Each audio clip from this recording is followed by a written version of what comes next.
So I should be working on my essay, but then I remember that there's no good categorization system for all conspiracy theories, so I just went ahead and made one. It looks like this. As you can see, it goes from most based in reality to least based in reality. Down here, we have things that we know actually did happen, like MK Ultra. But then once you pass the speculation line, we get into our we have questions section. So that's Area 51, Epstein, obviously. Moving forward, we get into the unequivocally false but mostly harmless section. So that's Loch Ness Monster, birds aren't real, Bigfoot, not doing too much harm. This line though, this is when we start to harm society. This is where we get anti-vaxxers, chemtrail people, flat earthers, not good. Once you pass the anti-Semitic point of no return, there really is no coming back. Once you kind of believe one of these, you're required to believe the rest. These are super harmful. Breaking down my conspiracy theory pyramid, part 1, starting with the bottom. Let's go. Actual conspiracies that happened, like MK Ultra. Like, they definitely tried mind control on some people with some LSD. Didn't work. The FBI did spy on John Lennon because they thought he was anti-war. I mean, he was, but Big Tobacco knew that they were causing cancer and they lied about it. COINTELPRO was when the FBI illegally infiltrated and then discredited a bunch of political organizations that they deemed subversive, you know, like feminists and Black Power movements and Nation of Islam and socialists and communists, and last but not least, the Bohemian Club, where all the rich men get together and like talk about politics and business and like golf. Breaking down my conspiracy theory chart, part 2. At this point, we've crossed the speculation line, but we haven't left reality. This is the we have questions category. This category has a lot of suspicious deaths. So we got Epstein, we got JFK, we got Princess Di, we got Marilyn Monroe, and we got questions about all of those. UFOs, what are they? Why are they there? Is it aliens? Is it a cloud? I don't know.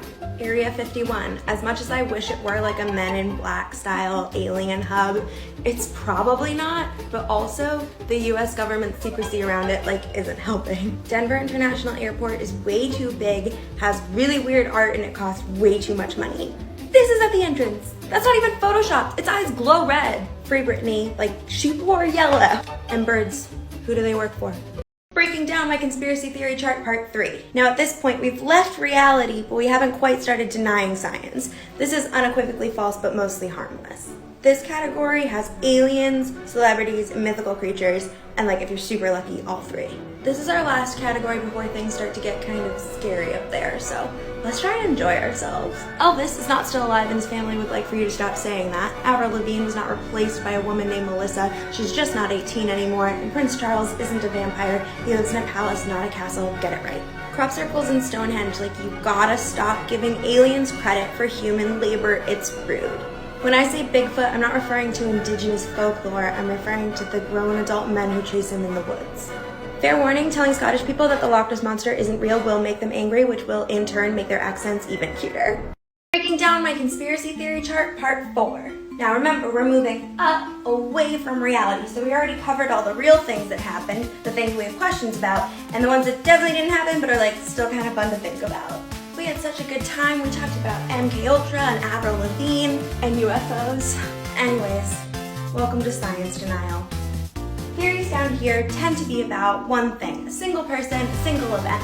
But as you move upwards and now you cross this line, now we've entered monological thinking, where everything's connected. Fundamentally, it doesn't really matter which one of these we talk about because they're all about rejection of authority.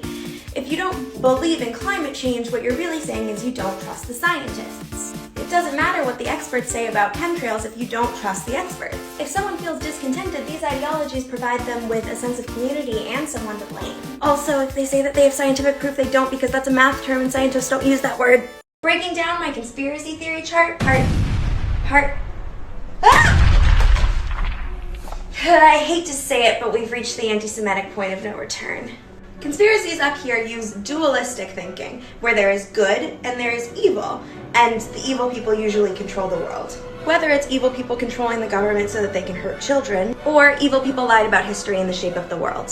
Sometimes the evil people are lizards, and sometimes they're aliens, but usually they're just Jewish. This just plays into old anti-Semitic ideas that Jews are evil and greedy. But why do people believe this? Well, if someone feels anxious or powerless, these conspiracies can actually be very comforting. The world is chaotic and unpredictable, and thinking about all that uncertainty is terrifying. Believing that all the problems in the world are caused by one group is actually psychologically comforting. The pandemic has made us all more aware of just how fragile and uncertain our world is, so more people are turning to conspiracies to try and process reality.